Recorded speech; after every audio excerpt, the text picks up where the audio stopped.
তা সেটাই দেখছি, ড্রাম রয়েছে, ক্ল্যাপ বক্স রয়েছে, আরও বিভিন্ন ধরনের যন্ত্র রয়েছে যেগুলো আমি নামও ঠিক মতো জানি না। তো ওরা এখানে ডিসকাস করছে যে কোনটা নিলে ভালো হয়, কোনটা ভালো বাজছে।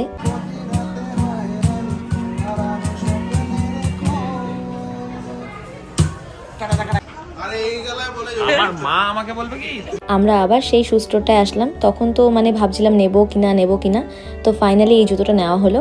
এখন আমরা যাচ্ছি মুভি দেখতে। কি মুভি আমিও জানি না, কেউ জানি না, মানে একটা হলেই হলো। আমরা সাধারণত হরর মুভি দেখতে মানে বেশ ভালোবাসি, তো সেই কারণে একটা হরর মুভি হলেই হলো।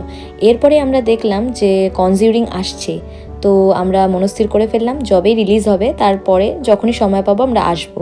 তো ভেতরে গেলাম, কাউন্টারে যখন গেলাম জিজ্ঞাসা করলাম যে এখন কি মুভি চলছে, তো ওনারা বললেন যে তোমরা অনেকটাই লেট হয়ে গেছো, লেট করে ফেলেছো, এখন 30 মিনিট অলরেডি ওভার হয়ে গেছে যে মুভিটা চলছে, তো এখন এন্ট্রি দেওয়া যাবে না।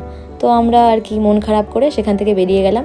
যাওয়ার সময় দেখলাম গাঠিয়া বিক্রি হচ্ছে, তবে টেস্টটা একটু অন্যরকম ছিল। ইন্ডিয়া যেরকম গাঠিয়াগুলো খেতে লাগে সেরকম না, একটু অন্যরকম, তবে খেতে ভালো ছিল।